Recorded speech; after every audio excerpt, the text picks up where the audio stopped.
Good afternoon, sir. Yeah, good afternoon, sir. Can you hear me? Good afternoon, sir. Good afternoon. Hello, sir. Can you hear me? Sir? Yes, sir. Yes, sir. We can able to hear you, sir. Okay, fine. Audible, sir. Fine, fine. Sorry, disconnect. Please on the slide.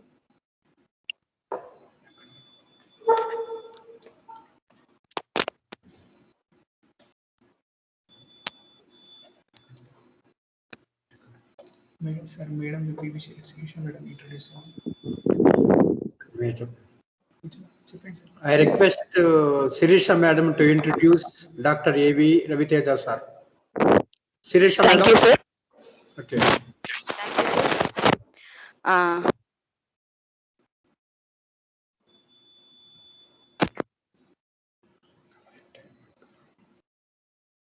sir. Online.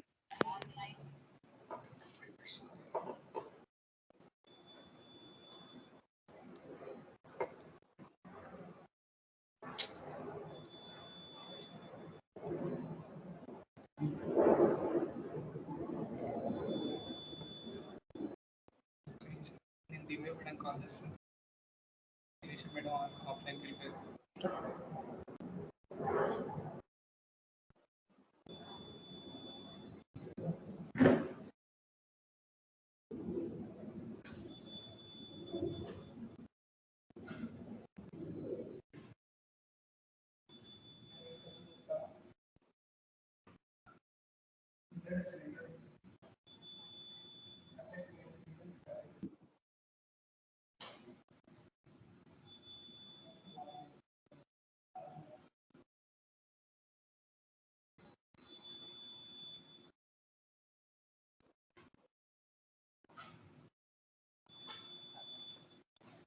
Divya madam, sir.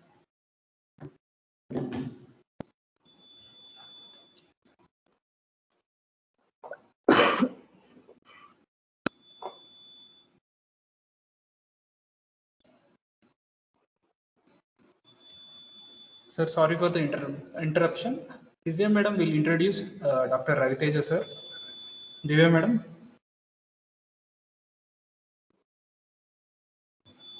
Divya ma'am. Yes. So I'm audible. Yes, ma'am. Yeah. Good afternoon, everyone. I want to introduce about Dr. A.V. Raviteja, sir.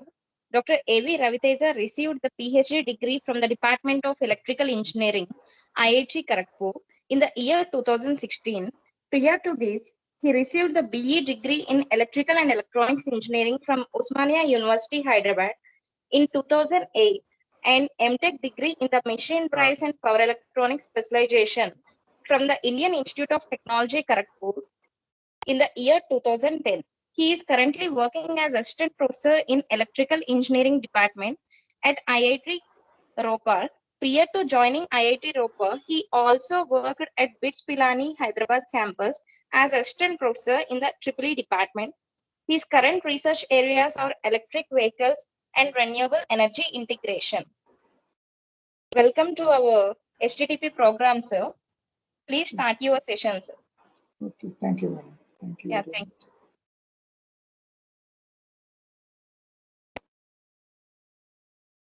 I thank Professor Brahmaya for inviting me for this lecture.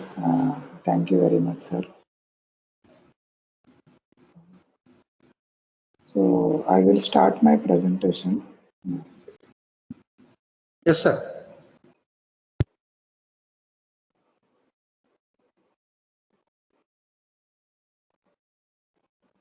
Can you see my presentation?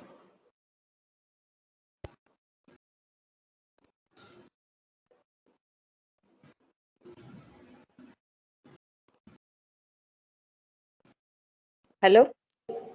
Yeah, can you? Sirisha madam. Is my slide visible? No, sir, it is not visible, sir.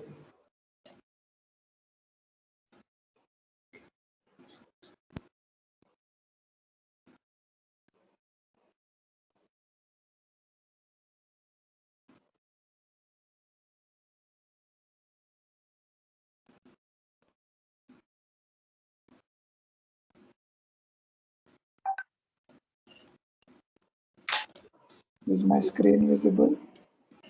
No, sir.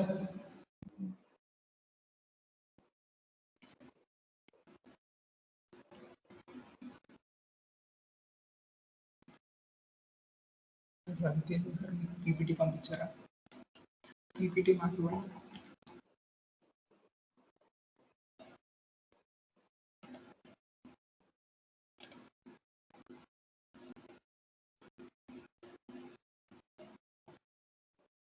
WhatsApp sir నాకు WhatsApp మీరే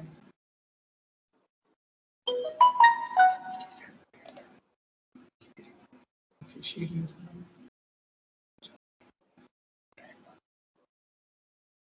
sir PPT visible అవ్వట్లేదు. మనమే PPT వేస్తాము. Sir slide మార్చమంటే మనం మార్చుకుంటాం. Time తీసుకుంటాం. అయిపోతుంది sir almost. Can you see my screen? No. Yes, yes, sir. Okay, slide you are able to see, no? Yes, sir. Visible, sir. Okay, okay, good. Okay, so let us start with our topic, hybrid renewable energy integration to grid. So the contents will be as follows. First, we will introduce why renewable energy and why hybrid energy integration to grid is required. And then we will see a brief overview about solar power generation system. What are all the components required for generating power, electrical power from solar and giving to grid. And after solar, we will see the similar configurations required for wind power generation system. And then we will see what will be the advantages of hybrid renewable power generation. And as the name suggests, hybrid renewable power generation means generating power from more than one renewable source simultaneously, more than one source. And how to choose which sources to be used for a hybrid, and what is meant by complementary source, and what are the advantages you get when you go for hybrid renewable power generation, and what are the issues that has to be taken care for hybrid renewable power generation, we will see. After that, we will see what will be the converter configuration and storage requirement for hybrid renewable power generation. First, we saw solar, wind, and then we will see for hybrid renewable power generation, what will be the power electronic converter configuration and storage requirement for a system having more than one renewable power, source and generating power. And then we will conclude the talk with some future scope. So introduction, as we all know, non-renewable sources like oil, natural gas, coal, nuclear, these sources, what is the problem? There are two problems with these non-renewable sources. So we have to we do not have, with increasing power demand, these sources are getting depleted. That is one issue. Another issue is they are causing pollution, lot of pollution in the power plant, which is actually causing global warming and other things. So we have to go for renewable energy generation, which is the need of the hour. And then if we see at present, 1.8% only of the world's energy requirement is supplied by renewable energy sources. So this is very small. So rest of the power energy requirement is met by non-renewable sources, as we discussed in the last slide. So, but the target is very ambitious. By 2030, that is within 10 years, we need to go from 1.8% to 40%. This is the target we have kept for ourselves in order to keep the climate safe for the future generations. And then renewable power in India, if you see, this is a good number, accounts for 35.86%, so which is close to the global supply needs. So as a country, we are close to the requirement of 2030, right, which will definitely cross 40% very soon. Right? So in India, by March 2020 data, if we see, we have 35.86 power generation from renewables. So if futuristically, if we see, according to European Commission's estimation, in 2050, 40% of the global energy supply must be from solar, 30% from biomass, 50% wind, 10% hydro, and only 5% from oil. So it has to be actually reversed. At present, 1.8%, which should act 98.2% is oil and other natural resources. So that has to be replaced with only 5%. And other everything else must be from renewable. So there is a huge demand. That is why if you see every electrical engineering department across the globe is working on this area. And even we at IIT Ropar are also, many faculty are involved in the research of power generation from renewable energy sources. So what are the issues that has to be tackled when we go for renewable power generation? We have various renewable power generation schemes: solar, wind, hydro, biomass, geothermal, various sources, and each source has a different issues particular to that source. Along with that, some common problems are there with all the renewable energy sources. First issue is they are unreliable. If you see solar, we cannot predict what will be the amount of irradiation that will fall today or tomorrow. It is difficult to predict. There are only many prediction algorithms, which again will not be very much accurate. So you are not sure how much power you will generate tomorrow. Whereas this is not the case with oil and other coal thermal power plants. There you know how much coal you are having, so you are sure that how much power you will be generating tomorrow. If you have the coal reserve, you will burn that much coal to get the power. So that is the main advantage of these resources, which is not there with these renewable resources. Similarly, wind, hydro, biomass, geothermal, how much source will be available tomorrow, we have no idea. So that is the unreliable part. And another issue is higher input cost per unit generation. For every unit of power to be generated from the renewable energy sources, it is costly as compared to thermal power plant. That is why they are preferred. But this cost, because of many people researching and a lot of increase in the demand because of the targets that we have set in our country as well as global targets, the cost is coming down drastically. But still, it is still on the higher end as compared to the thermal power plant. But it is for the benefit of the future generation that we have to go for renewable generation schemes at present. And slowly, if more people are using it, the cost will ultimately come down. So these two are the issues. Higher cost can be tackled by more usage, which will be done because of the targets globally and as a country also we are having. And this unreliable nature has to be handled. This is a very big issue because when you go for a power generation in the when you set up a power plant with renewable energy source, you need to at least tell for tomorrow how much power you would be generating. And since the sources are unreliable by themselves, it is difficult to tell how much power you will be generating the next day, even in the next day. So in order to do that, what people are nowadays doing is they are having some storage, so that at least I have some stored energy. I can say that minimum this much power I will generate, this much units I will deliver tomorrow, like that. But it still is an issue because if I have a larger storage and large cost of battery and the input cost will again go up. How to balance this thing? So this also we'll see with respect to individual as well as hybrid renewable power sources.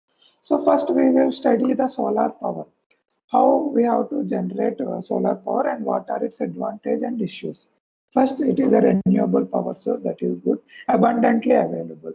If you see, if you in among all the available renewable sources, if you take only solar, even and only solar is enough to power the entire world more than the requirement after 10 years. So if you put only solar panel, that is enough to meet the demand of the entire world, but you have to place the solar panel everywhere, right?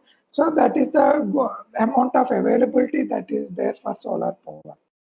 And there are no emissions during operation, no no, like suppose biomass if you take, so biogas to if you have to burn, so that burning emissions, nothing is there. It is a completely clean energy source. So that is the advantage. Another major advantage we get with solar power is the output of a solar panel is electrical. So electrical to electrical conversion is easier as compared to converting from other forms of energy to electrical. So that is another advantage you get with solar power. So based on these advantages, solar power uh, is a big competitor, and if we see 31.696 gigawatt of solar power has been installed as of October 2019. So it is a very important renewable energy source that has a huge potential in India as well as world. So we will see, to generate power from solar, what are the requirements or what are the stages that has to, things that are required in the power plant which generates electrical power from solar and give to the grid. We see the for that we have to first understand the PV curve, which is the power versus voltage curve of any solar panel or a group of panels.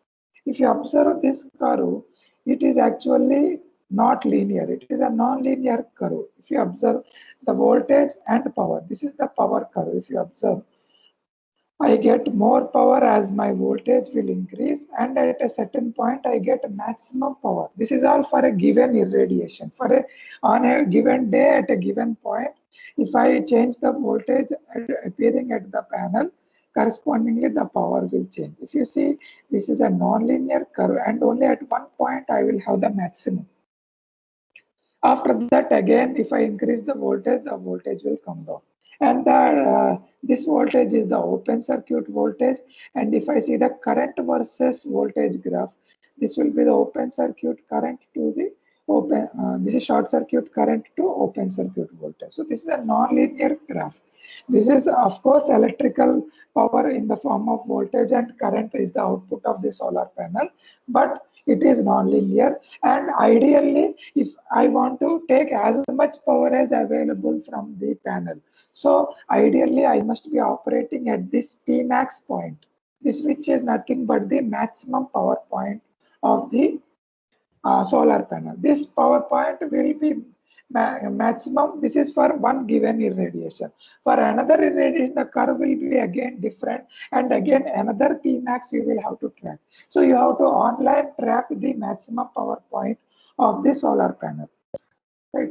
So this way you have to get always the maximum power, otherwise you are underutilizing the panel. Suppose you operate at any other point, this side or the other side of Pmax, for the same irradiation you are extracting lesser amount of power. Unnecessarily you are wasting some power, right, which you otherwise would have got. So you have to always online track this power. This is one issue. Another issue is this curve. Once you get one irradiation, you have to track Tmax. That is one issue. Another thing is this curve will be always changing with changing irradiation. So in the same day, one morning it may be cloudy, afternoon it may be sunny, evening it may rain. So irradiation will change throughout the day, and throughout the day these curves will be above or below this curve depending on the solar irradiation that you are getting. So based on this, I can say that you have to track this Pmax point for different curves throughout the day. So this is one issue. Another issue is the output of the solar panel is a DC type current and voltage. This is a DC current, DC voltage. So for giving power to the grid, our grid is a AC voltage having 230 volts, 50 hertz single phase AC. So if I want to give power to the single phase grid, then from DC I have to convert it to AC. This is another issue that has to be tackled. Then only I can feed or I can extract power from the solar panel. So these all have to be taken care of. And one major drawback with solar is at night it is completely unavailable. So at night you should have some storage which will support you at night, or else you have to take from grid, or you won't have any power at night. right? So if you are using solar panels alone for your home or any location, then you have to have storage such that whole night it has to support. Right? So that means you will be requiring a very large size storage in the form of battery or other forms of storage. So that will again increase the input cost. These are the issues. So from the requirements, so the block diagram of the solar power generation system would be like this. Once you have a solar array, array is nothing but number of solar panels connected in series parallel combination. And then that array will be connected to some converter which will control the voltage such that you will always track the Pmax, maximum power point. So once you track the maximum power point, then you will get the maximum power from the given solar array at a given irradiation. And then you need some battery to support in case there is a reduction in the irradiation or at night. And then since this is a DC form of electrical power, you will need an inverter which converts DC to AC, and then that inverter you can either use it at home or connect it to grid and then give power or feed power back to the power grid. Okay. So these are all the stages that will be required to be designed when you design a solar power generation system. So there are various things to be considered while doing this design. We'll see one after the other. So first issue is the DC voltage, because we need a 230 volt 50 hertz AC with single phase inverter if I am operating, then I need at least 325 volt DC before the inverter. Then only the inverter is capable of generating 230 volt AC. Otherwise, it cannot generate 230 volt AC. So that is the first problem. So how this problem is solved is in two ways. First thing is, if you have a large power plant installation, generally the solar panels are of 12 volt, 24 volt, like that. So which is a very small voltage. From these, how to get 325 volt.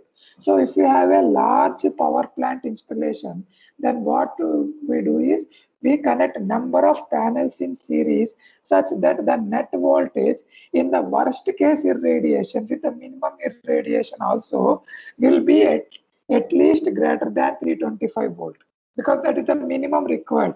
Otherwise, inverter cannot generate 230 volt. Right? So that is one way. Another way is you need to use another DC to DC converter which will boost the voltage from 32 volt to 325 or more than 325 volts. So high gain DC to DC converter is required. So 325 is the bare minimum requirement to generate 230 volt AC. So for safe margin, generally people keep 400 volt DC in order to have some safety margin to generate 230 volt AC. In case this voltage fluctuates a little down also, you will get less than 230. That is why you keep some 400 volts, so that if the voltage fluctuates between 410 to 390 or 80 also, still you can generate 230 volt 50 hertz. So this is the minimum requirement voltage. Generally 400 volts is designed. Whenever practically implemented, a little higher voltage is chosen in order to have safety margin. Right? So as we discussed, once we decide how to generate how to connect the panels. If it is for household supply, you cannot buy so many panels and there will not be so much space also to keep so many panels, because see 24 volt means 10 panels 240 volt, 20 panels 480 volt, a 15-20 panel you have to connect. So space, and every panel has to receive sunlight. So space is a constraint in only large power plant installations. So by connecting in series, higher voltages is obtained. Otherwise, you will use a DC to DC converter to get the required DC voltage. Right? So another DC-DC converter you require exclusively only for boosting the voltage. So what are the converters you will be needing for solar power installation at home? Means one DC-DC converter for boosting the voltage, another DC-DC converter for tracking the maximum power point, and one DC to AC inverter for converting the DC voltage to AC and giving to grid or for using at home, because all our appliances run with AC supply. So you can connect the AC supply to the home, and then you will access the renewable power and use it for your purposes. Okay? So these are the possible ways. And if it is a power plant, at least this boosting DC-DC converter can be avoided by connecting many parallel series combination, many panels, and then one DC to DC converter for maximum power point tracking, and then DC to AC converter for converting to 230 volt AC and giving back to grid. And if it is a three-phase, then you will need, instead of 400, you will require a 600 volt DC. So in that case, you need to connect a more number of panels in series for a power plant, and more boost in voltage is required for the households. Right? You need a high gain DC to DC converter. Many converters are available in literature, so any one of them can be utilized. Okay? So these are all the requirements and constraints for generating power from solar. After all of this, you still have to control all these converters for maximum power point tracking, and then for boosting the voltage, and then inverter for exactly generating 230 volt 50 hertz AC. So you need some controller, like it is written charge controller in the previous slide. You need some controller which helps you in controlling all these converters such that they do their desired job. That means this converter maximum power point tracking, and then this converter for boosting the voltage at least 325 or more, and then an inverter for exactly generating 230 volt 50 hertz AC, and then we'll connect it to grid through some LC filter. And then recently, along with maximum power point, one new concept of flexible power point tracking also is coming up. What is flexible power point tracking? Suppose you are using this DC to DC converter for maximum power point tracking, agreed. But if you are using for household application and you are not giving the power to the grid, at home, suppose you require only 1 kilowatt of power. And if you reach the maximum power point, then that is for the given irradiation at that point of the day, you are getting say 2 kilowatt of power, but you need only 1 kilowatt power. Then the rest 1 kilowatt you are not connected to grid, so you cannot give to grid. Then how should where should I dump this extra power that I'm getting? Generally what is done is people try to dump this power in a resistor, so that there is power balance. If you are not using, that is power is wasted. Instead, what you can do, that will again cause heating and other safety issues as well. So what we can do is flexible power point tracking. Flexible power point tracking means if your requirement is only 1 kilowatt, so if you are generating more than 1 kilowatt by maximum power point tracking also, you forcefully do not operate at maximum power. You will operate at less than maximum power as given by the demand. So if you see this curve, Pmax, if my load is Pmax, then I will operate at Pmax. But thing is, if my load is less here, if my load is less than Pmax, then I will forcefully operate my DC-DC converter, which is used for maximum power point tracking. I will wantedly underutilize the solar power to operate at the point where my generation meets the load, so that I don't need to think about what to do with the excess power. If grid is not available, and if grid is available, I will give the excess power to the grid, and then I will earn money. But if grid is not available and only I'm using for household or any industry purpose, for only self-sufficient purpose, then depending on my load, I will vary my power point so that my power is meeting with the load. And then you may ask me, if my power requirement is greater than Pmax. If my power requirement is greater than Pmax, I cannot do anything more rather than operating it at maximum power point. That is the maximum I can draw from the given panel at a given irradiation. So if my load demand is greater than Pmax, I will operate at Pmax. If my load demand is less than Pmax, I will operate at the point where my generation meets the load. That is called as flexible power point tracking, unlike maximum power point tracking. Right? If you are connecting to grid, yes, agreed, you have to always do maximum power point tracking.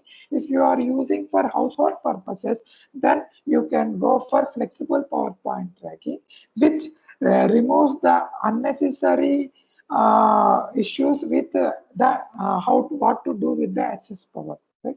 If you have storage battery also completely charged, and then still you are getting excess power and you have no load to meet that power, then you forcefully operate the panel at a derated condition, so that you will not to worry with the excess power.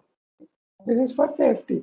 Along with all these converters and the closed loop control, you have to take care of battery, because the battery will be charging and discharging whenever the solar irradiation is less than the load.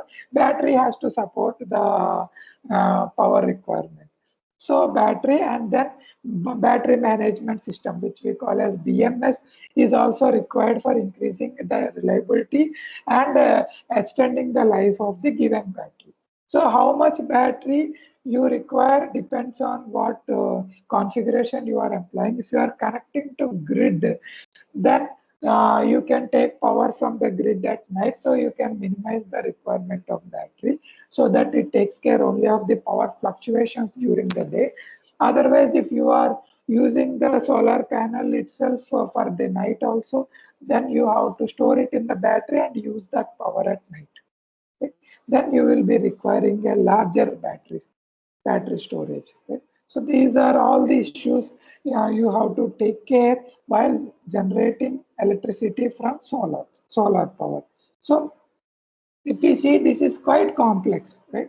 So all these things have to be taken care, and since solar is intermittent at night, it is completely absent.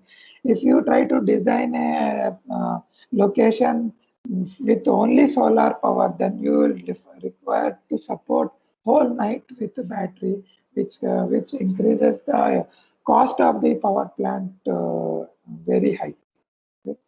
So then we will see wind, how to generate wind power, and what are the converters or things required to harness electrical power from the wind and give it to grid or use it at home. Right?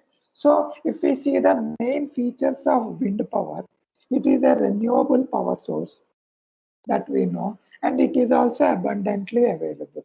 It is also an abundantly available source, and it also has no emissions during operation and no water required. Why no water required specially is written for wind is because these solar panels, once they are placed facing the sun, after a few days they will catch dust. Because of dust, the panel efficiency will come down, and the panels have to be constantly cleaned, so that if we get more power from the solar panel for a given irradiation. Otherwise, the panel efficiency will drastically come down because of dust and other accumulations on the panel. The panel must be clean and facing the sun.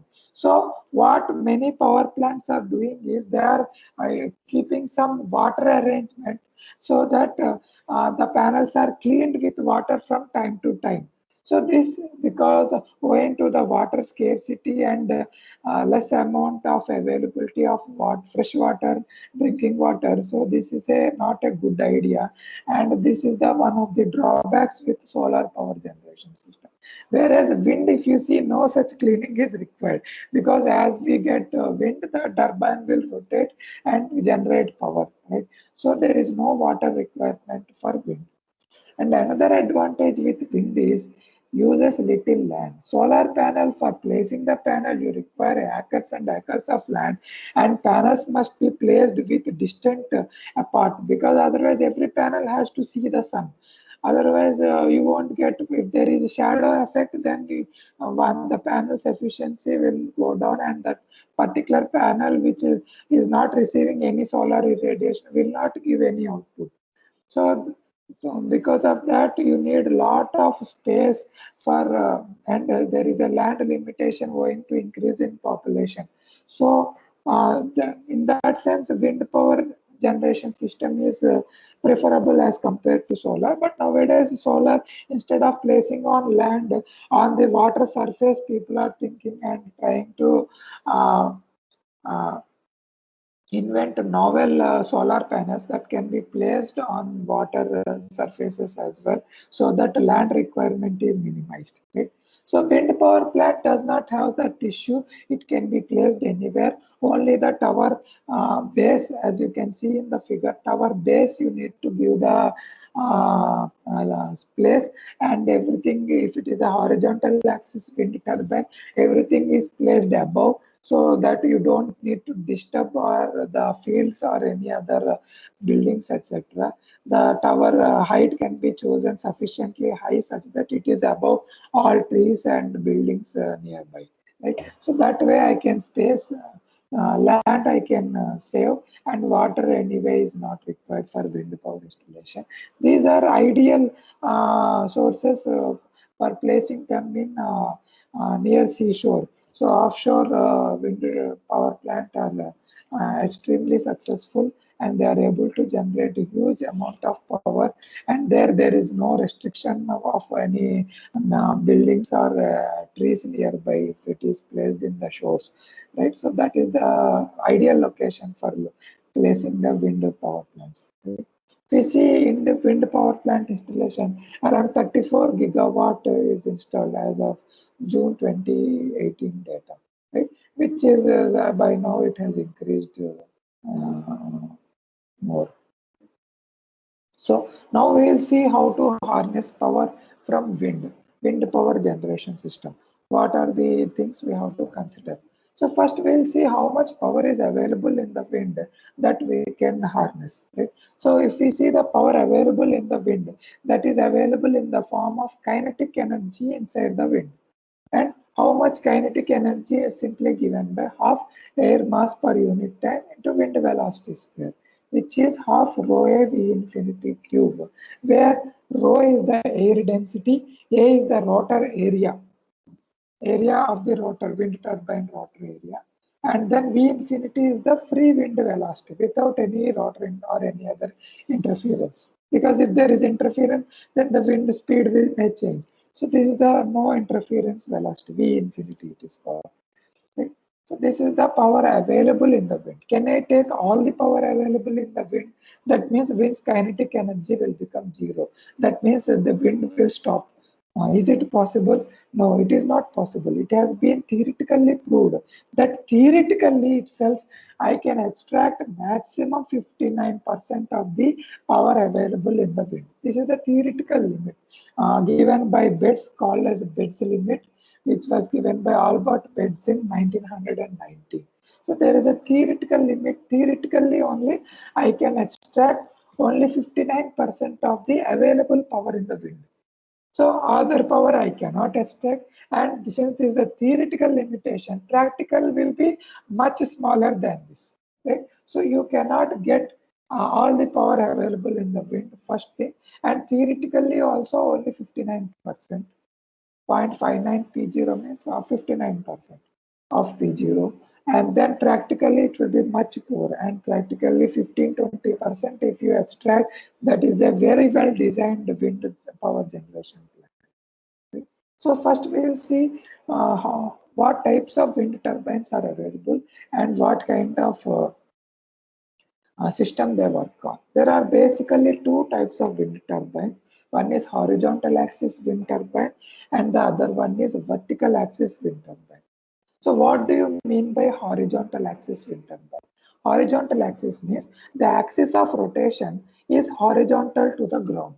See, if you see the left side figure, the axis of rotation is exactly parallel to the ground, right? So it is rotating in the air like a fan, right? And then this vertical axis wind turbine will rotate with respect to the this pillar pole. Along with it, it will rotate with axis perpendicular to the ground. So perpendicular to the ground, it has axis means it is a vertical axis, vertically placed. The axis is vertical with respect to the ground. These are the main two types of wind turbines available. Right? So if we see horizontal axis wind turbine, the rotation axis is parallel to the ground. So if I want to extract power from the horizontal axis wind turbine, I need to have a because I am getting the rotary motion from the turbine.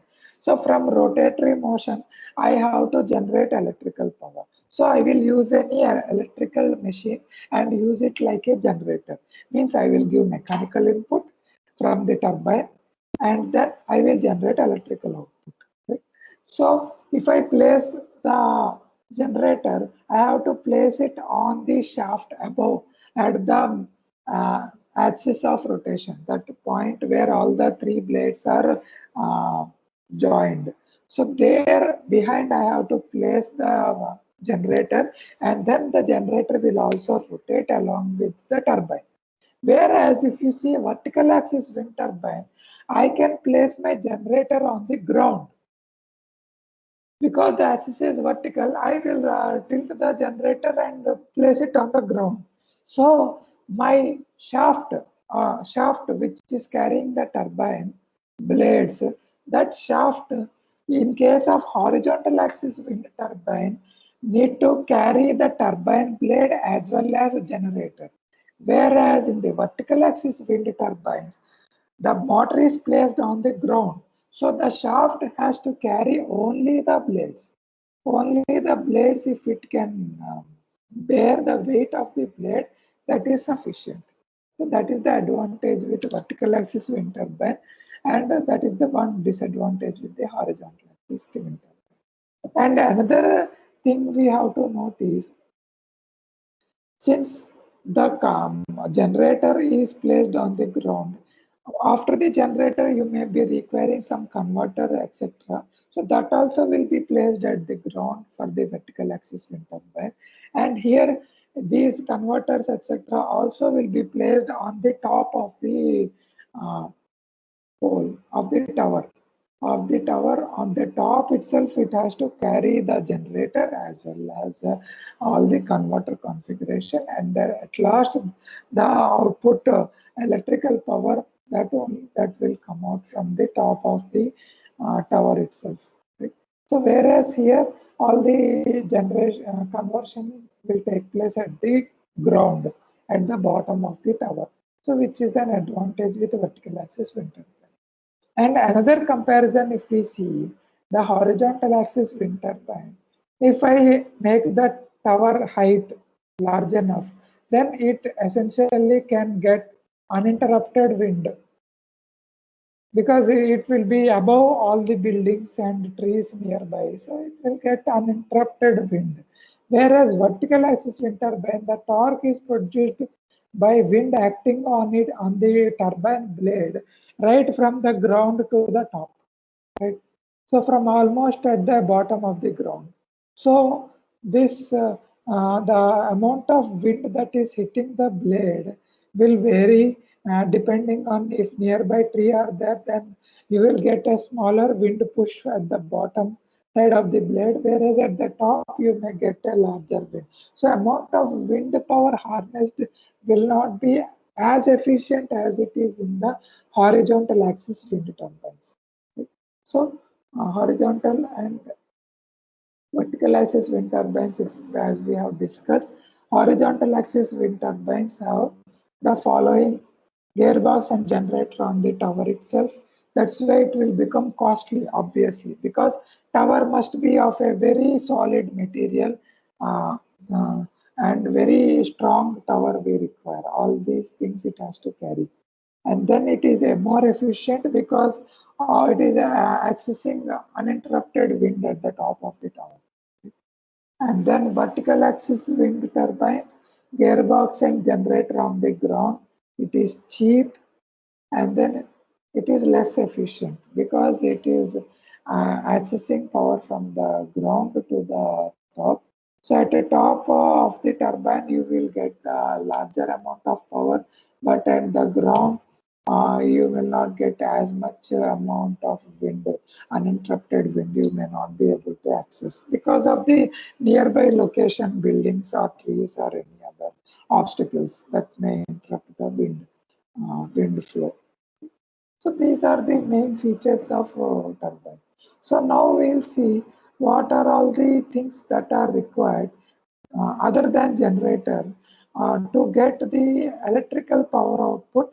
And we don't just need an electrical power output. A generator also gives an electrical power output. We need again 230 volt 50 hertz single phase AC or 415 volt 50 hertz three phase AC. So we need a steady voltage and steady frequency voltage at the output. Then only I can connect to any appliances at home, or I can give it to grid. Okay. So for knowing how to extract power from, how to make the blades rotate, how the wind will make the blades rotate, we'll see the blade cross section. If I take one aerofoil is nothing but one blade. If I cut it, any one blade, then that cross section, what I see, that is called an aerofoil. Because every section of the blade will experience a force, right?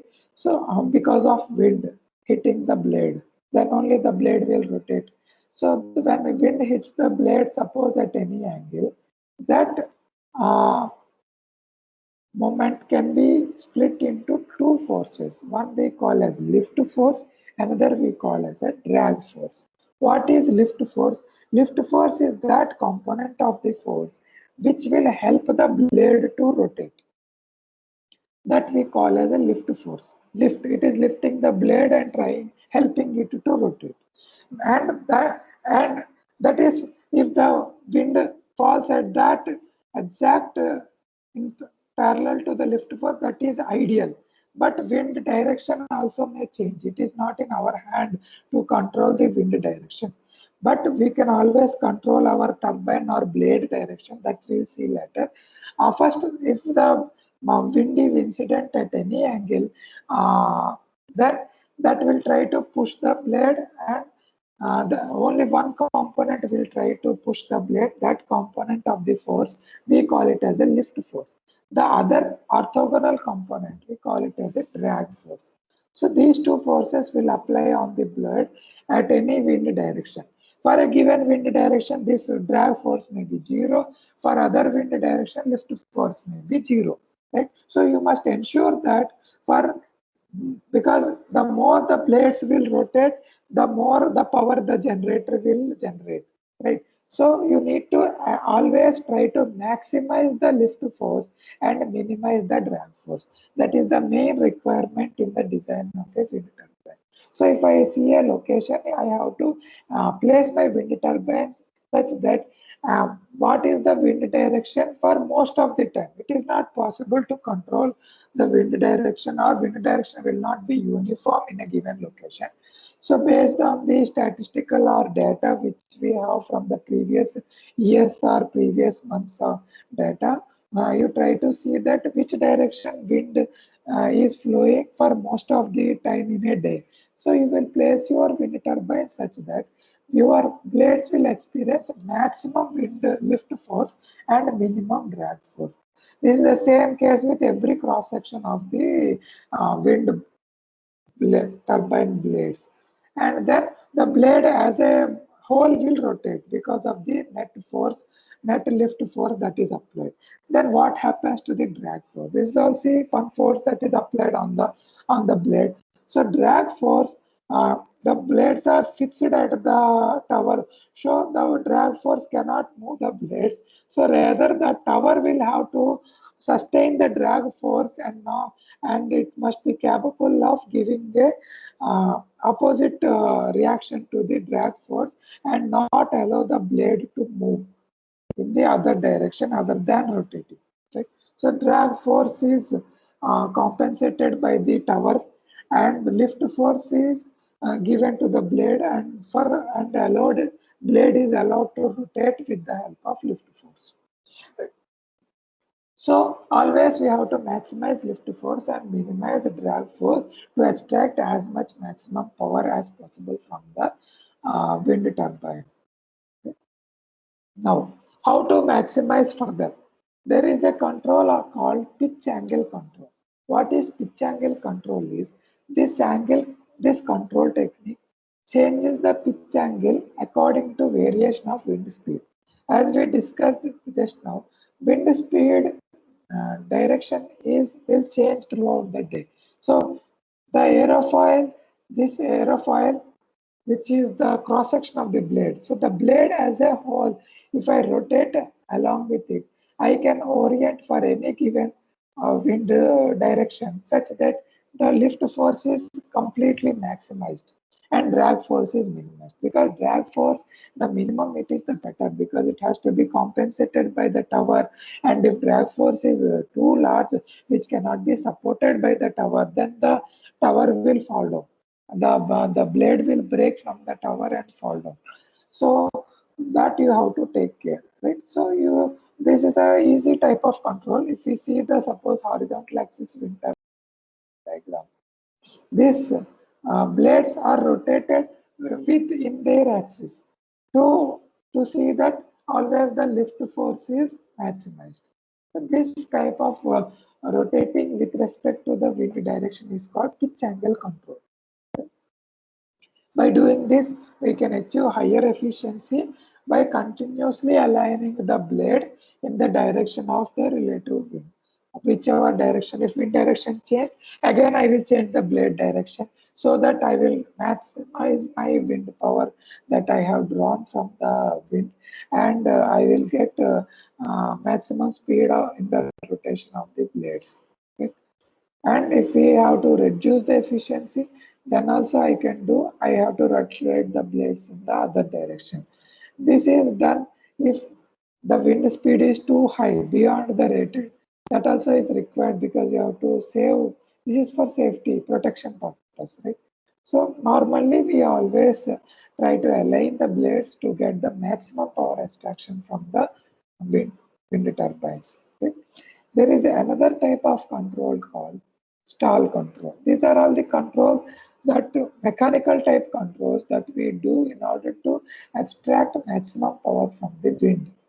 So what are these controls? Passive stall control and active stall control. So what is passive stall control? What is active stall control? Passive stall control is nothing but passive. Passive means it is not done when the system is operating. It is done beforehand. Passive. Before itself it is taken care. Blades are designed such that efficiency will decrease for very high wind speeds and it increases for small wind speeds. So the wind blade itself, what is done is depending on the wind direction, the entire blade is designed taking some data of wind from the previous months, years in the same location where you are trying to operate your wind power generation system. And then active stall control, this is nothing but active pitch angle control. Pitch angle control, which we discussed. When pitch angle is increased, then uh, you have to reduce efficiency if wind speed is very high. Suppose some tornado type thing come, then you have to safeguard your turbine because otherwise it will run at abnormally high speeds that may lead to mechanical permanent damage on the wind turbine system.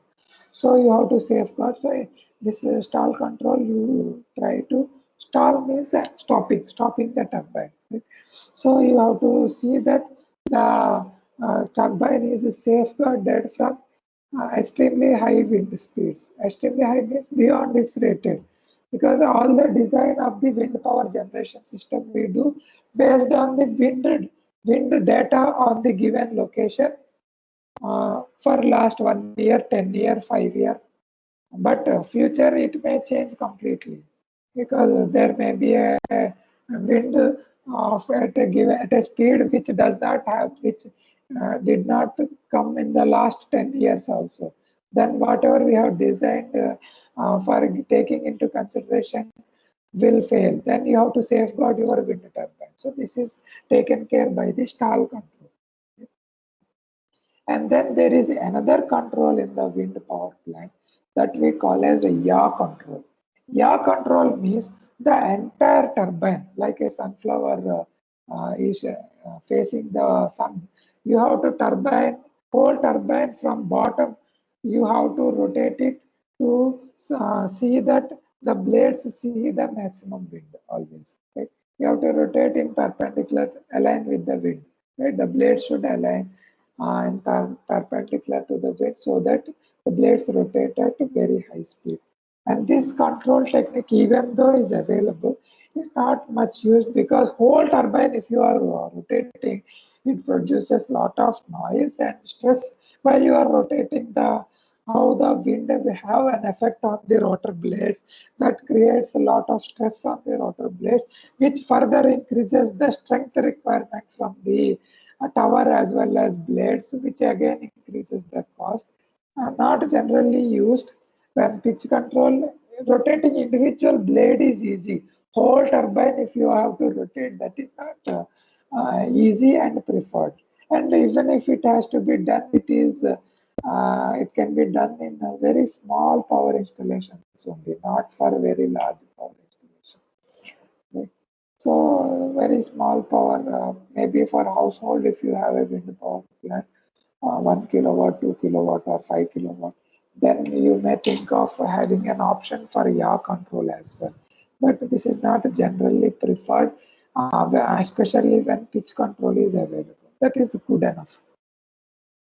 Now we'll see some definitions which are required for the understanding the wind power generation system.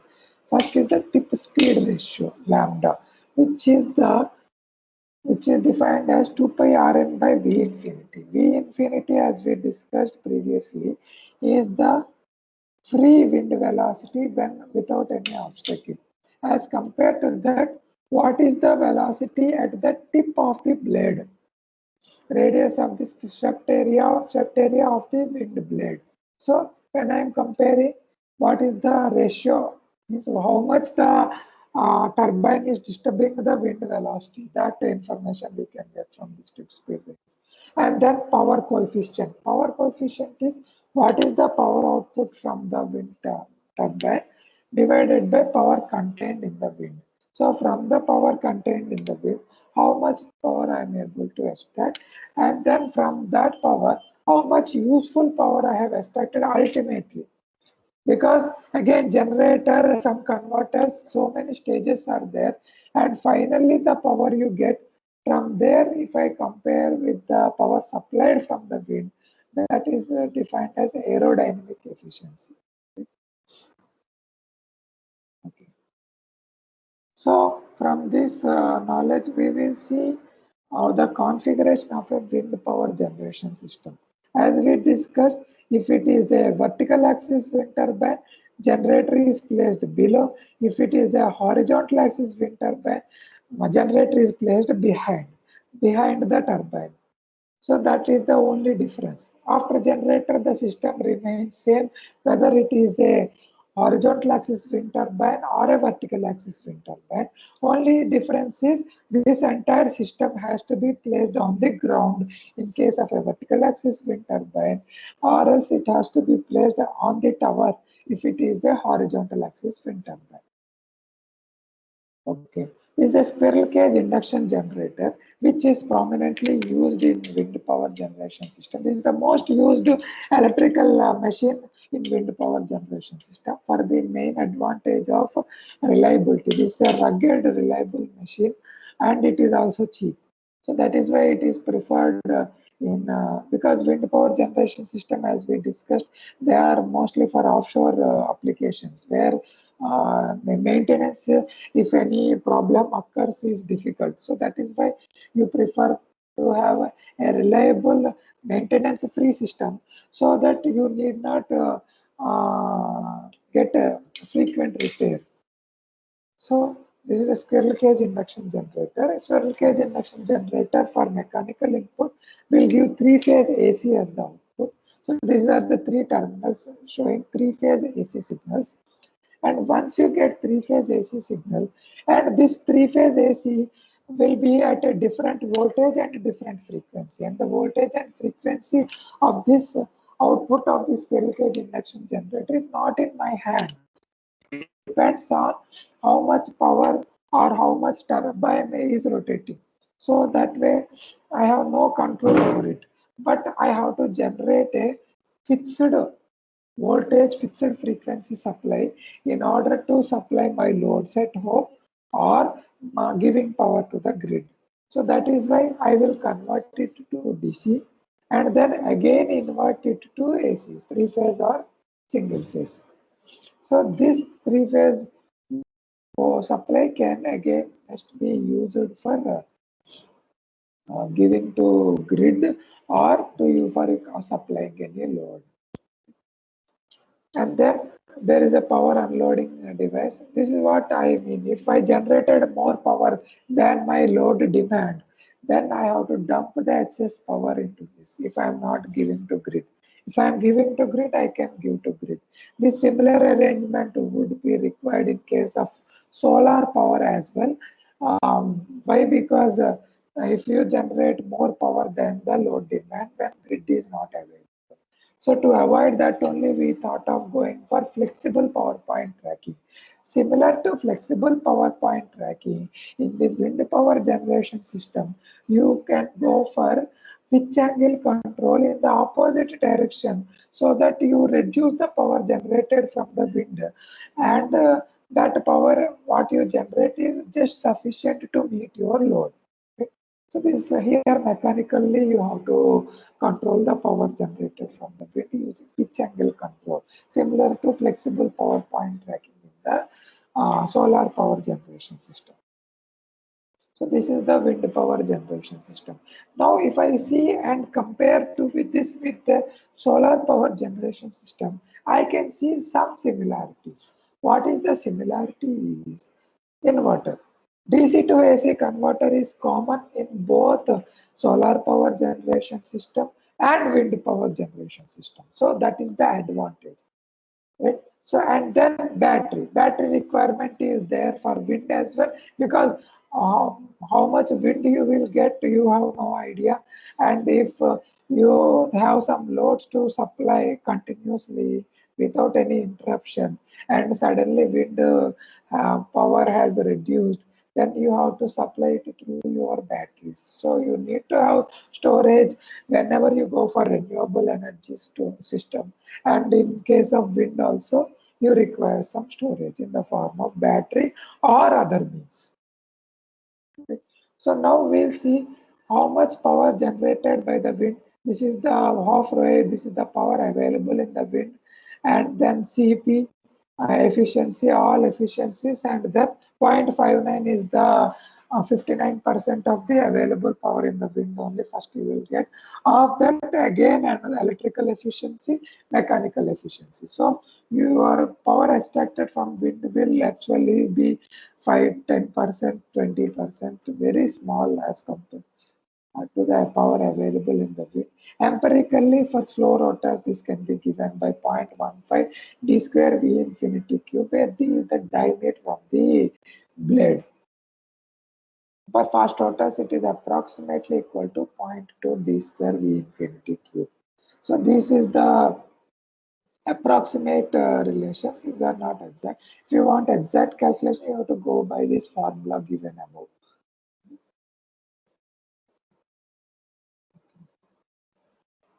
Okay. So from next, now what are we interested? We are interested the power output of the wind. as compared to the input. Input is nothing but wind speed. In between all the system that we have studied, generator, inverter, converter, everything would be there. And now if we try to plot a typical power output versus wind speed characteristic, the graph will look something like this for any wind power installation. So what we can understand from this graph? Here, for this location, 3.5 meter per second wind speed is called the cutting wind speed. What do you mean by cutting wind speed? If the wind speed is less than 3.5 meter per second, you can observe that the power generated is zero. There is no power generated from the wind if the speed is below the cutting speed. What does this imply? This implies that there is no use of operating the wind power generation system as long as the wind speed is less than cutting speed. So what is happening if the wind speed is less than cutting speed, say 2 meter per second or 3 meter per second? In this case, what will happen is the amount of power generated is itself consumed in losses. Where are the losses? Losses are everywhere, in the generator, in the converter, in the inverter, everywhere there are losses. So all these losses will eat up the entire power so that you have nothing left to give to grid or supplier load. And when there will be nothing left, why is there a need to operate? So if the velocity is less than cutting speed, the wind turbine is locked and not allowed to rotate because there is no use. Unnecessarily, you are making loss. Once we know that the wind speed is greater than or equal to cutting wind speed, then you can operate your wind power generation system. So when you operate, as your wind speed is increasing, you will get some power output from the system.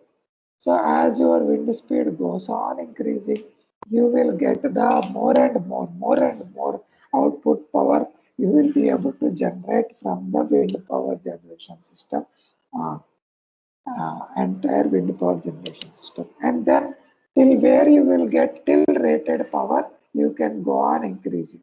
Okay? So you will have to choose one value of rated speed while designing the wind turbine and other equipment. So here for this system, 14 meter per second is chosen as the rated wind speed because again this is done statistically. I will take the last 10-year data and in a day what is the maximum amount of time a wind speed is appearing, then that speed I will design. Because if I design for more speed, then I will not operate, I will not, the wind is not aware. Suppose in a day for 1 hour maximum, I am getting a 20 meter per second wind speed. For that 1 hour, if I design my entire system for 20 meter per second, then my input cost will obviously increase and which I will not justify by only 1 hour. If at least 8 to 10 hour I am getting in a day, 14 meter per second, then I will prefer to choose 14 meter per second as my rated speed for designing the wind power generation system. So this is again, you have to put a lot of thought in a given location and design the system. So suppose if you have designed 14 meter per second, so then you are getting the rated maximum power. After that, suppose in the worst day, as I told you, in a day for 1 hour, I am getting more than 14 meter per second. So I got more than 14 meter per second. And now the motor generator and the converters are all running at rated capacity, maximum capacity. So if wind speed increases more, then what should happen? Then the turbine blade, if it rotates more, the generator tries to give more power, which is it is not rated for. So then more than rated current will flow at the turbine, which may damage the generator. Because rated current you should not exceed. And similarly for the converters as well. So what we do is, after we reach rated output speed, if in any case, in any day, a rated speed is exceeded, then you will have to do opposite pitch angle control. Opposite means you are trying to reduce the lift force and increase the drag force. You have to do opposite. You have to reduce the efficiency, or you have to reduce the speed of the turbine. So you will do pitch angle control so that your rated output speed is not exceeded. So then, in that case, using pitch angle control, you are always getting the same output power, rated power. I will not reduce below rated because if rated power at least I can get safely from the given system, and but I will not allow it to exceed the rated power. And after doing enough pitch angle control, that is after increasing the drag force maximum and then increasing lift force, if still the wind speed is increasing, then I am helpless. I have done all the things I can. I am not no longer able to do. Then I will have to forcefully stop the blade from rotating. Forcefully, I will lock the rotor blades of the wind turbine so that at least the auxiliary system, like the generator converters, are safeguarded. Because if the turbine runs at a greater speed, then the generator will give more current beyond its rated, and converter that current will flow, and that power. So everything will get disturbed if more than rated speed is allowed. So it is not allowed simply. This happens rarely, but most of the time, 14 meter per second. This has to be chosen for a given location, and based on this, you have to design your turbine, generator, converters, etc. Right? So this is the power output versus wind speed characteristic. So if you see the energy for a given wind speed, for a particular wind speed, you get maximum energy, maximum output. So this curve typically for any location will follow variable distribution, which parameters of which can be uh, for a given location. For any given location, you can obtain the parameters of the variable distribution. So from this, we can understand that this Bible distribution for a given location, you have to see that it will fall at the most frequently operating obtained wind velocity at that location. So if, for a given location, 12 meter per second is the wind speed that appears.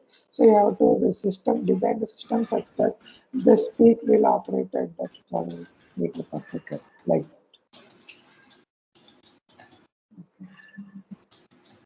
Okay. So now we will see, Excuse me, Ravi Teja sir. yeah, Sorry for the interruption. A wonderful lecture by Ravi Teja sir on topics, challenges we are facing while designing hybrid wind energy system, power generation system. So as per the schedule, we are supposed to have a break of 10 minutes, sir. So okay, with your permission, I would like to announce a 10 minutes break here. sure. All participants are requested to take a break of 10 minutes. We will resume the session at 3:15, 3:15. Thank you, sir.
Thank you, Raviteja sir.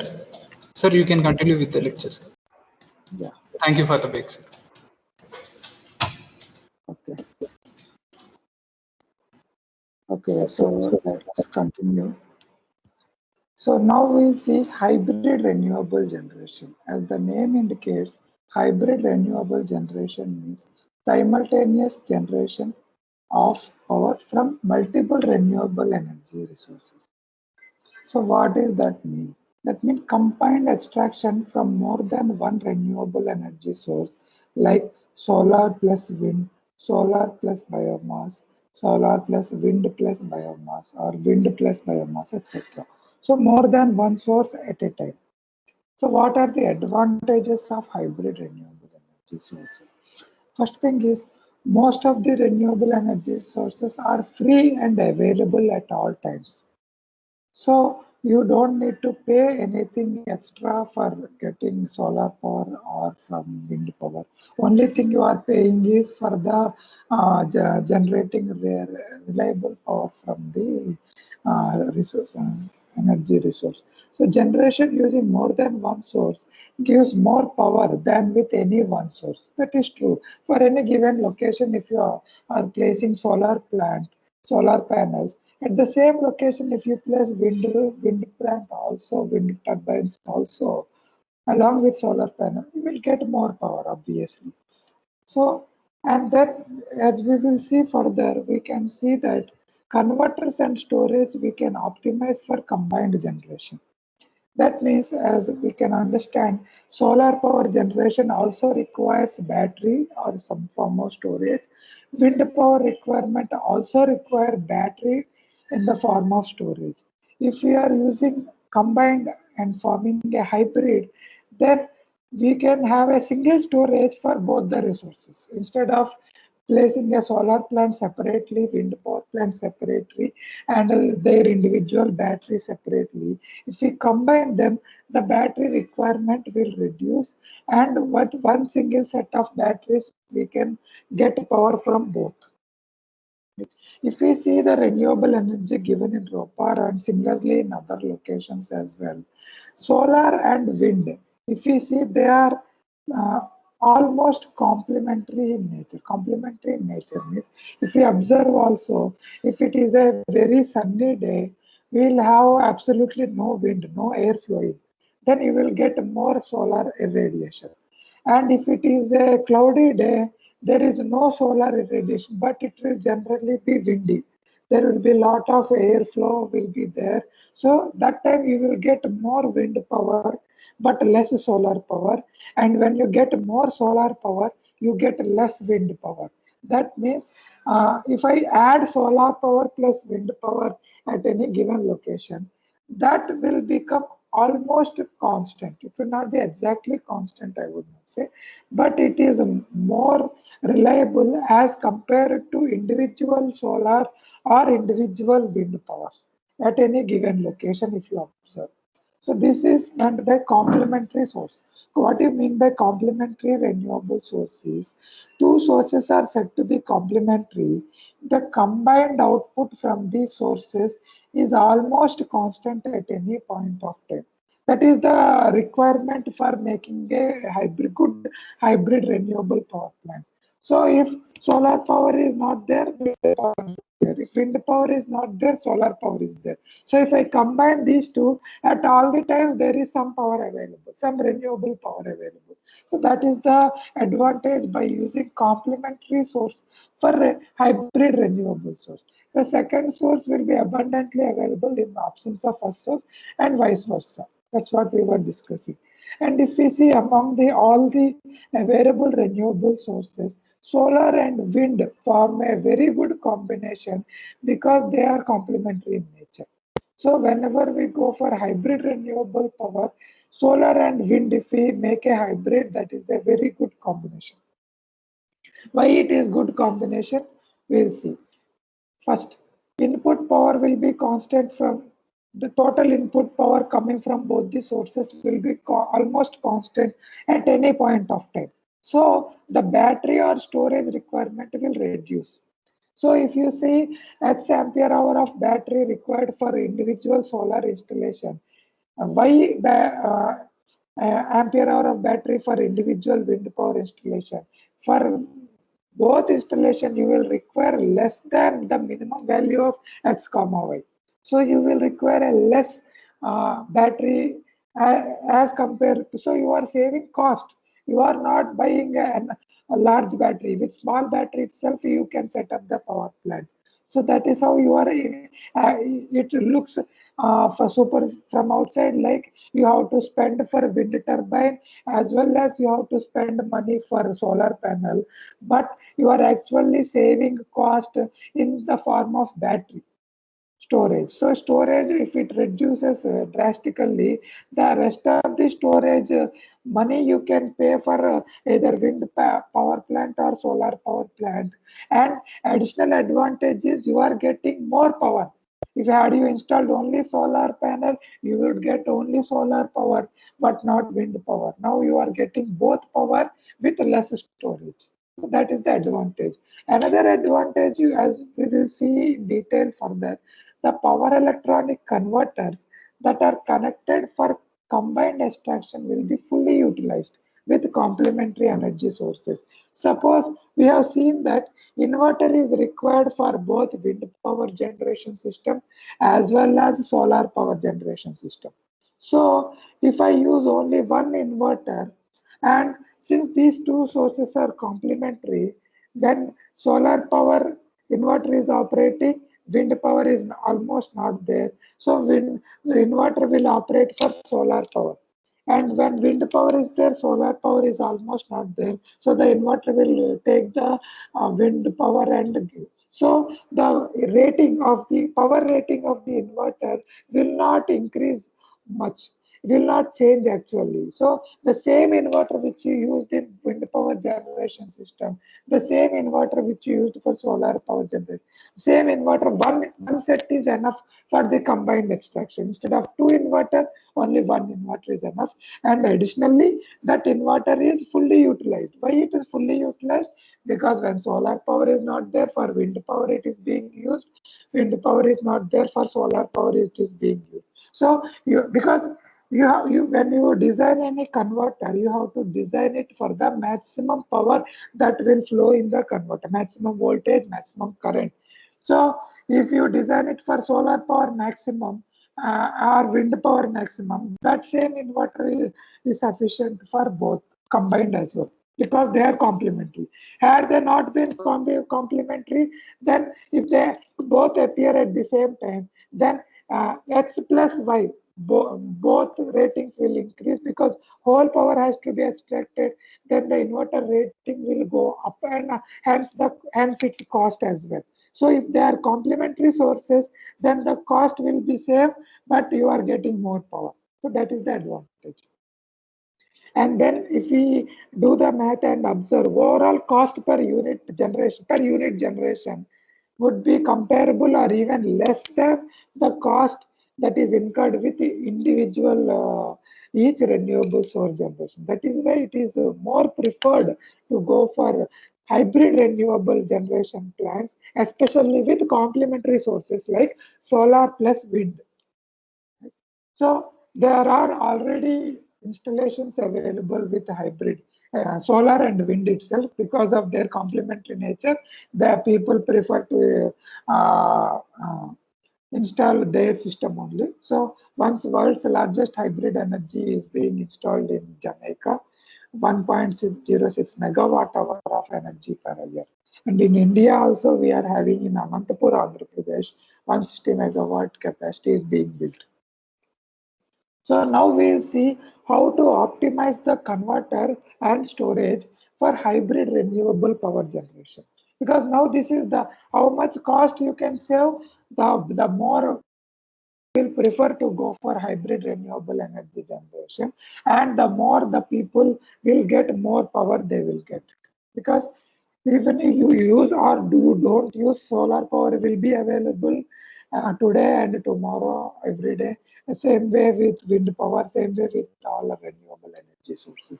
So first we'll see three converter configurations, which are one is improved over the other, and we'll try to understand how to optimize the converters for combined integration of solar and wind, renewable power generation. So first we'll see the wind part. Wind part, as we have seen in the individual block diagram, wind power turbine is connected to a squirrel cage induction generator, which is again connected to a three-phase rectifier, which converts it to DC, and then an inverter where I connect it to grid or to supply some local loads. This is the configuration for wind power generation system.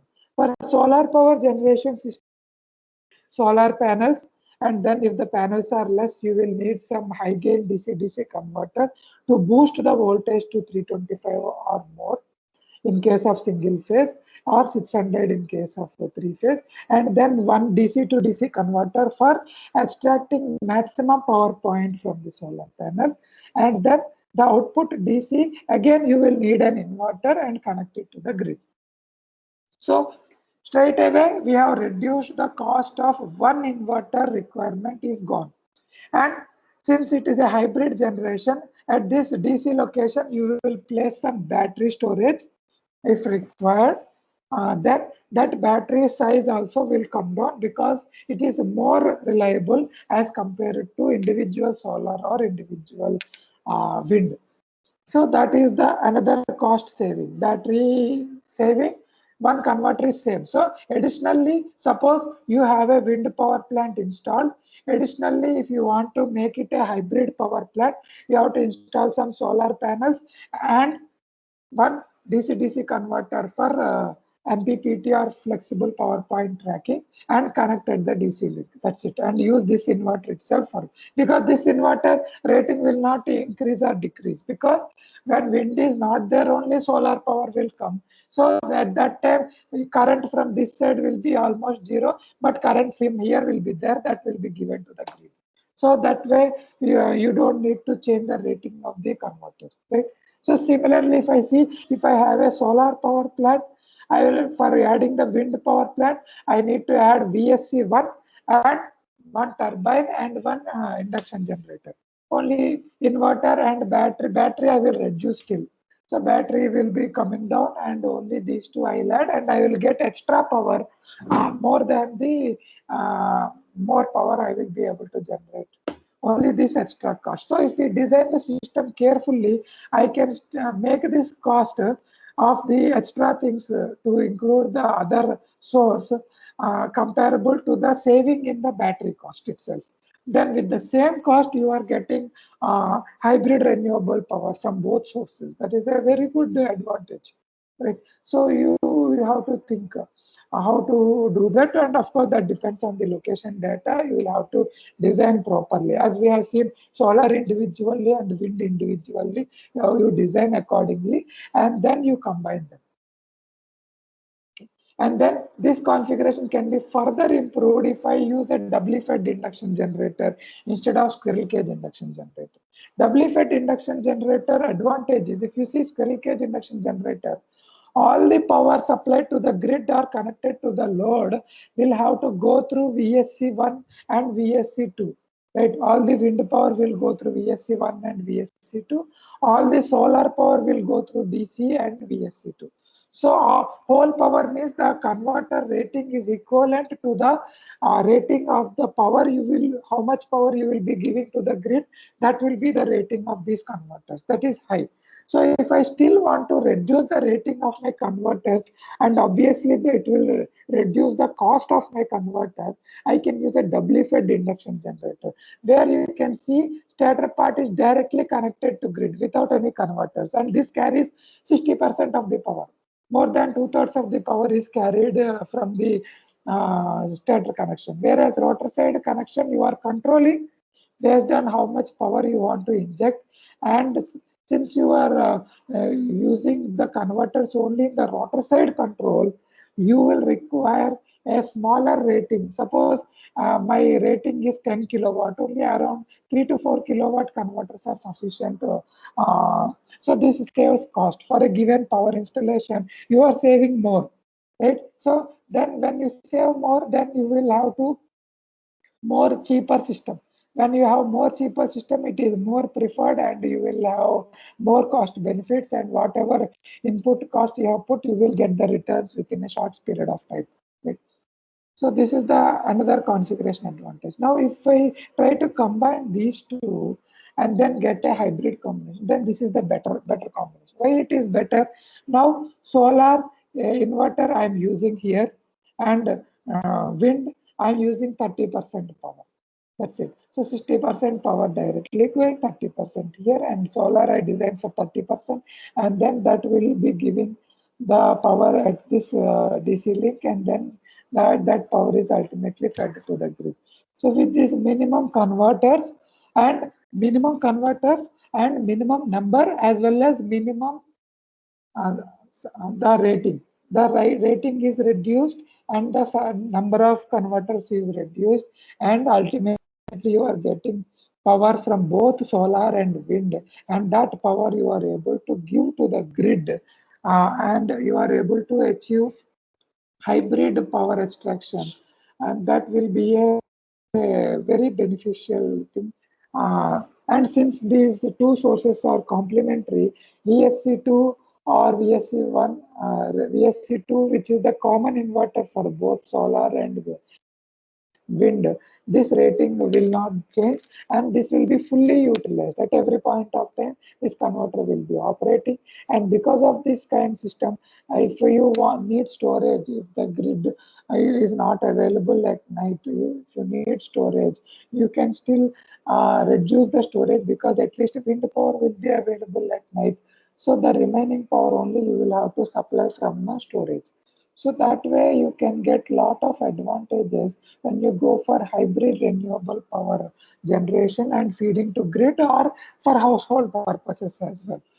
So that way you can, it may look like we are have to put in a lot of extra cost for installing a hybrid renewable energy plant. But if we try to optimize, it actually can be installed with lesser cost than individual installation as well, and especially with battery, when you save the cost, because battery will be the costly part in this kind of systems. Of course, wind turbine will be another costlier equipment. These converters and all can be designed with this will not take much cost of the system. These panels, turbine, and the battery, these are the costlier equipments in this system. So then battery, one of the costly equipment, if we can optimize its cost, then that can be utilized for generating more power. So now we'll see battery consideration. As we were discussing, requirement is small with complementary sources, and we can reduce the size further by overrating the converters. By what do I mean by overrating the converters? Means, suppose if on a day I am sure that this much power or this much units of power I can generate on any given day, I will see that I will have a lesser estimate of it. Suppose 100 units I can generate for a given location based on the last year data due to solar and wind on the next day. I will not promise 100 units. I will promise only 80 units or 70 units. Then what I can do, even if by due to some environmental reason that day solar irradiation came down, or wind power there was not that much available as expected, since I promised only 70 units and not 100, and but I have designed my converters for 100 units only. So the rest, the whatever, suppose 50 units is only generated, only 20 units of power I have to supply from battery. But if I had promised 100 units of power for the next day, then you will have to have a battery backup of 50 units. So that will increase the battery size. So that's what I mean by this. So I overrate the converter. It is not overrating, it is actually whatever you are promising for the next day, that you are telling less. Then for with respect to converters are overrated. So this is the advantage. Another thing where you can eliminate battery completely is if you use biomass. Biomass, if you convert to biogas and keep, that itself should act like a biogas or the storage reserve for you instead of using battery. Then the battery, which is a chemical waste, even though it is coming in renewable, but it is actually cause a chemical pollution once the battery dies down. So you have to see for alternative energy storages, or if you can store it like a hydro, you have some, you give some elevation to water and then pump the water with the excess power that you are having, and then release it and run the turbine as and when you require. So that way also you can combine so that this battery can be eliminated or at least reduced further. So these are also good to be combined in a hybrid combination. But solar and wind, that is the best combination for a hybrid renewable generation plant. These add additional advantages to hybrid renewable generation plant in the form of reducing the battery size as or removing the battery. But biomass, there are still research going on because biomass to biogas conversion is done naturally by fermentation or something. That depends on which biomass you are talking about. And once you get biogas for running the turbine, generally water is heated into steam, and then that this biogas is used to heat the water to steam by burning the biogas. So that releases some chemicals which again may cause pollution. So that is one thing people are trying to remove, that burning somehow and make it truly renewable. Hydro, of course, I can say it is a renewable energy source that can be used, or else some flywheel mechanism you can rotate and keep the energy storage reserve. But as of now, if we go for hybrid renewable source with the battery, that is also good enough because battery size at least we are reducing. Okay, so now we'll see the conclusion. As we have seen that hybrid energy systems have a lot of advantages in terms of cost and efficiency. So, and then complementary sources are the best candidates for hybrid renewable energy system, which are solar and wind. And then converter sizing, we have seen how can we reduce the converter size. Inverter we are using together. And if I use a doubly fed induction generator, the inverter and converter, AC to DC converter and DC to AC converter also I have 30%, so 1/3 size I have made. And then to that, if you combine the DC to the DC link, if you give the solar panel converter, output, and then that will further reduce the cost and optimize the converter size. And then configuration, as of now, WFED configuration is preferable, and their operation is critical in such systems. Right? So this is after sizing, you have to see how to operate them and control them in order to extract maximum power from solar and wind. From solar, that DC-DC converter will take care of maximum power point extraction. In wind case, you have to operate the pitch angle control, you have to rotate the turbine blades such that you will have the maximal lift force, thereby maximizing the wind power that you are extracting from the wind system. Okay, thank you. Thank you, Ravi Teja sir, for your wonderful lecture on hybrid renewable power integration of a grid, and especially solar and wind energy integration. I request participants, if you have any queries related to particular this topic, you can raise your queries, unmute yourself, and you can ask queries with our speaker.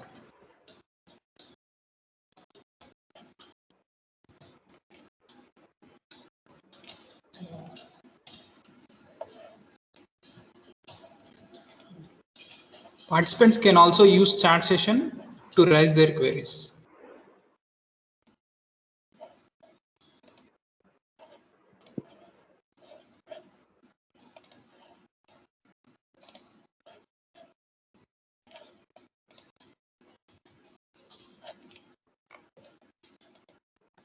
Yes, sir. I think we don't have any doubts. So I would like to invite PV Sirisha madam to give a vote of thanks to Dr. A.V. Raviteja, sir. PV Sirisha ma'am. Yes, thank you, sir. A very good afternoon to all. It gives me an immense pleasure to deliver the vote of thanks for this event. In this session, Sir shared his research ideas on solar power generation, wind power generation, and advantages of hybrid renewable power generation. Sir explained generating power through sources like oil, natural gas, coal, nuclear develop issues like depletion of natural resources, pollution, etc. Sir gave brief idea on present and future scenario of sharing or generating power through renewable energy sources like solar and wind. And by 2030, 40% of global energy supply must be from renewable. It is the target. As on today, as on March 2020, it accounts for 35.86% of total power generation. Sir also explained available renewable generation schemes like solar, wind, etc. Have issues like they are unreliable, high initial cost per unit generation. Sir highlighted features and installation of solar power generation. Features like no emissions during operation and output is electrical. Installation 31.696 gigawatt of solar panels are installed as on October 2019. Sir also summarized solar PV curve, solar power generation system. In power generation from solar, Sir explained about the importance of maximum power point tracking or flexible power point tracking, battery management system also. Sir also shared features of wind power, installation of wind power. Power in the wind is the kinetic energy of the flowing air mass per unit time. And maximum power extractable from wind, theoretically it is 59.26% of the output power, which is called as Betts limit, which is given by Albert Betts in 1919. Sir also explained types of wind turbine, and installing a horizontal wind turbine is costly as they have to be on the tower, gearbox and generator on the tower. Efficiency is more. And installing vertical axis wind turbine is cheaper as the gearbox and generators are on the ground, are to be installed on ground. Efficiency is less for vertical axis. And Sir also summarized forces acting on aerofoil, lift force, drag force. Sir explained various control aspects of wind turbines like pitch angle control, stall control, yaw control. And coming yaw control, Sir highlighted small power installation. For small power installations, yaw control is not used. There the pitch control is when the pitch control is available. Sir also highlighted the basic definitions required for understanding wind power generation, tip speed ratio, power coefficient, aerodynamic efficiency. Sir explained the various configurations of wind power generation system for vertical axis wind turbine. That includes squirrel cage induction generator, three-phase full bridge converter, storage battery, inverter, feed up, pulse width modulation signal, power unloading device, various loads, etc. Sir compared the pitch angle control in wind power resembles the flexible power point tracking in solar panels, and advantages required for both solar and wind, that is using DC to DC converter and storage battery. Sir also discussed generating power for slow rotors and fast rotors, graphical representation of output power versus wind speed characteristics, and Sir has highlighted uh, to design to design a wind turbine, rated wind speed has to be carried out statistically by last 10-year data, and wind energy distribution curve, hybrid renewable energy generation, that is extraction from more than one renewable energy source like solar, wind, solar biomass, solar, wind biomass, advantages of hybrid renewable power generation.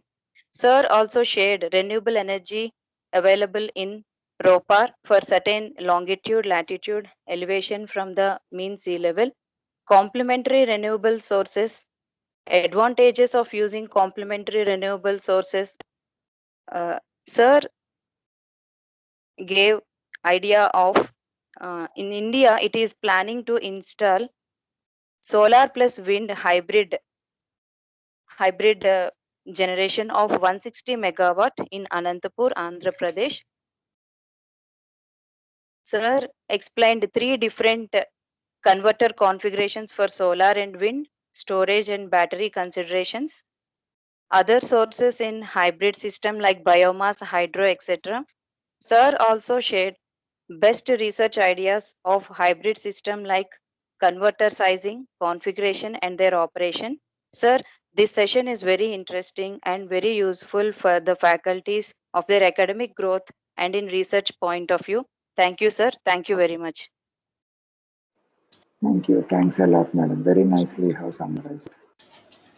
Thank you, sir. Okay, thank you, sir. Gopinath, sir.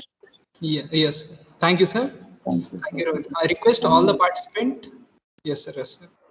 Announcement, small announcement for the participants. I request all the participants to share the feedback link which is shared in the WhatsApp group. To fill the feedback link which is shared in the WhatsApp group.